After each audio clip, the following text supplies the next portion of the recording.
everyone. Thanks so much for watching this video. In today's video, I will be sharing how I was able to save $20,000 in 1 year. Now, the information that I am about to share doesn't necessarily mean that it is the answer for you, but these are just a few things that have worked in my life and it can possibly work in yours.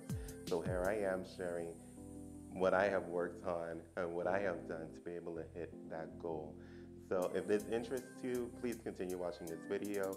And if you haven't, please hit the like button. Go ahead and hit that subscribe button and hit that notification bell if you like the information that is being presented to you today and you would like to watch a little more of me in the future. So without further ado, let's head on to the rest of the video.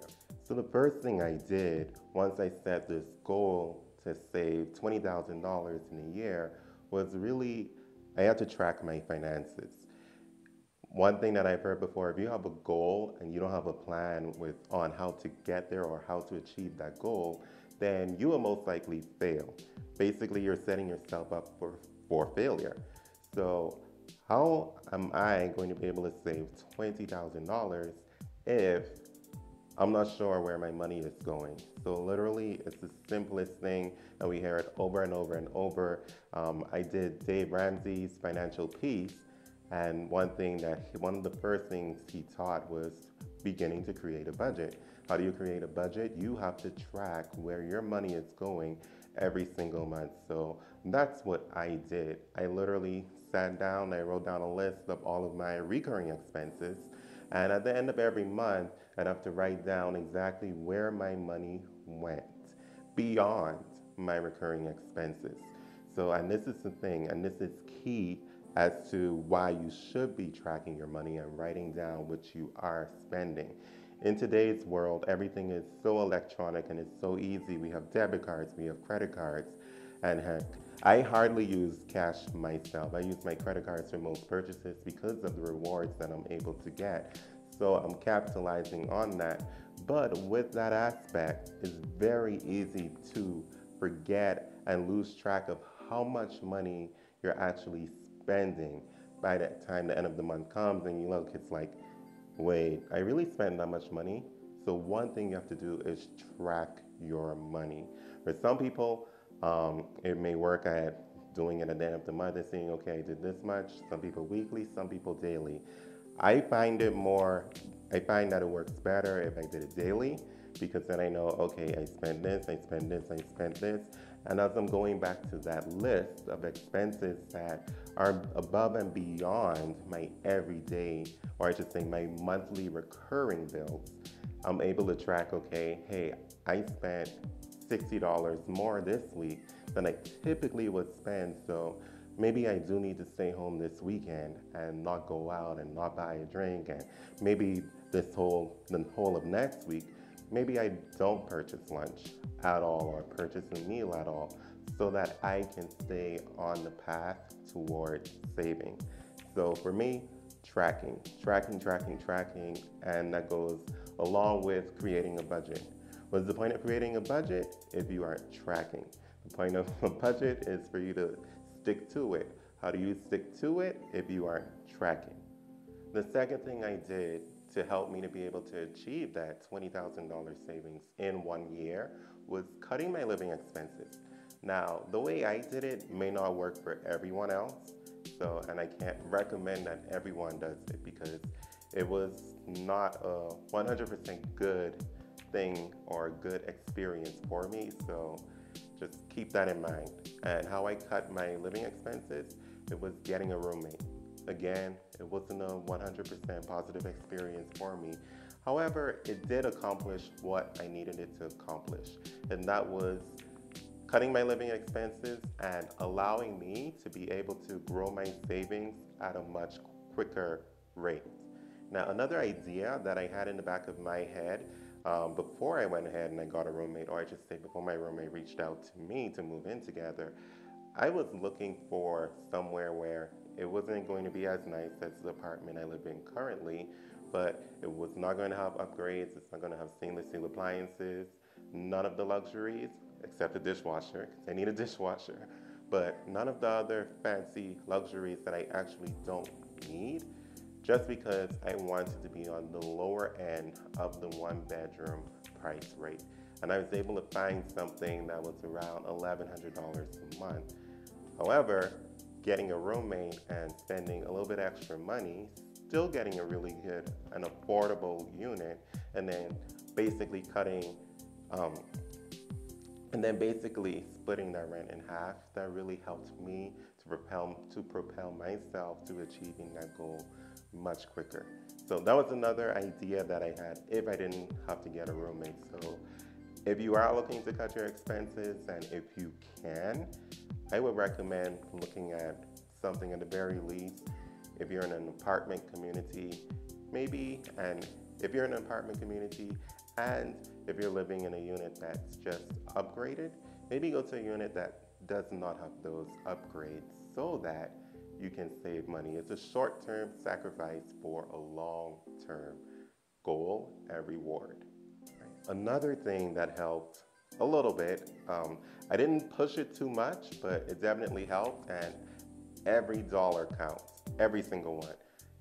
I picked up a side hustle. One year I found out that I was very much interested in photography.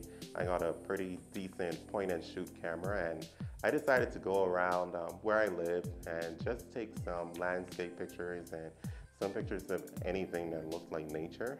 So I had some pictures of butterflies, whatever. And I went to the beach and I took pictures of the waves, etc.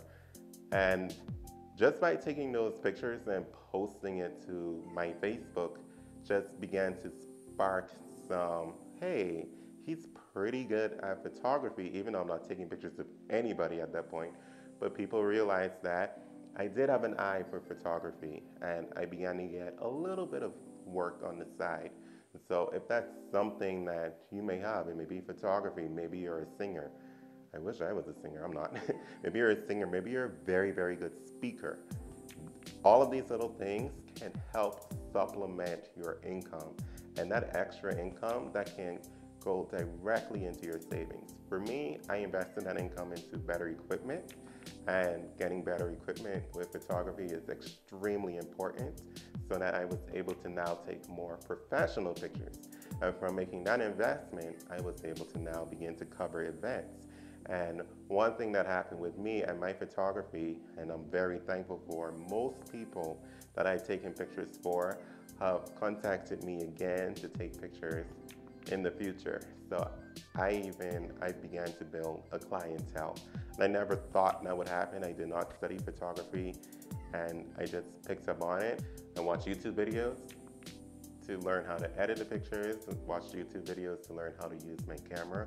And here I am today. Again, I don't push it a lot, but I have done several things, or I should say several jobs, and it has been a complete blessing and helped push me forward. So if you have something, a hidden talent that you're sitting back on, I encourage you to bring it forward and market it as a talent and a service that you can provide to someone else, so that you can now make that extra money to help you to achieve that goal. Now, the final tip that I will be sharing that really helps me a lot, and there are more tips out there, but this is supposed to be a pretty quick video and just give you some general ideas. But the final tip that I can help you with is eat at home. This helps me a lot. So I'll admit, I am not a coffee drinker, so I don't have that issue with purchasing coffee every day. I understand that people who drink coffee on a daily basis, they need their coffee on a daily basis. So if that's something that you have to drink every single day, then think about making your own coffee at home and taking it with you to work, instead of stopping to one of the restaurants out there and purchasing coffee. Because if you're spending $4 on a cup of coffee every single day, that adds up very quickly every month. But what I did, for me, I prepared all of my meals at home for the most part. I do breakfast at home, do lunch, and I take my lunch with me, and most part I eat dinner. And I'm just very, very happy that in the way that my mom raised me. So why do I mention that? I'm not very, very picky, or I should say I am very, very picky, but I'm very, very simple. So what do I mean? I don't have to have a different meal every single day. For the most part, I cook what I cook for dinner, I eat for lunch the next day, and then dinner the next day, and the day after that, and the day after that. I'm literally eating the same meal for a few days. Not only does it help me to save time when I come home, but it allows me to cook a lot in a very small amount of time. So I don't have to worry about cooking several things so that I'm not getting bored, but I'm just cooking that one big meal and letting it last me through usually until Thursday. And then Friday I would go ahead and I would purchase something just to almost like a reward for sticking to my plan throughout the week. And it really does help with grocery shopping too. I just get a pack of chicken and the chicken will last me throughout usually Thursday. I get a big pack of chicken. But if you can eat at home and you're not purchasing, making that coffee purchase in the morning along with purchasing breakfast. If you're a person who eats breakfast, there are people who don't. But then there comes lunch and there comes dinner. If you're purchasing all of these things, so that can be 3 purchases in one day. If you're doing all of these, then that will creep up and take money from you or prevent you from hitting your goal in the time frame that you want to hit your goal. So again, if you can eat at home, definitely prepare all your meals and just go out on those special occasions. Go out at the end of the week to reward yourself, and you don't really have to worry so much, but again, stay within a certain limit with how much you're spending. All right, I know I said I was going to share just one last one, but here comes the bonus tip. I avoided lifestyle creep. I think of lifestyle creep as the enemy. What do I mean by lifestyle creep? Working my job and I got a promotion or a raise. Well, a promotion usually equates to a raise, right? So when getting that raise, if I'm now upgrading things because now I got a raise and I have more money, more disposable income, that's going to prevent me from being able to save what I need to save or slow down the time in which I'm able to save and hit that threshold, like I was able to hit the $20,000 threshold. So I have to personally constantly remind myself, stay away from lifestyle creep, stay away from lifestyle creep, stay away from lifestyle creep. For me, I absolutely love cars, love them, I love the art of it, I love how they're created, and I just absolutely admire them. And that would be my guilty pleasure. But I'm constantly reminding myself, don't go out and get that new car. Do not go out and get that new car because I watch the videos all the time because that's what I like. But I remind myself, you know what? I'm almost done with my payment now. Why go ahead and get myself into another payment? I look at it and remind myself, this is great, but I have a goal to reach. And once I reach a certain goal, then yes, I can then go ahead and reward myself because that lifestyle creep is not going to keep me back from achieving what I need to achieve over here. It's not going to draw a much larger distance between me and achieving my goal.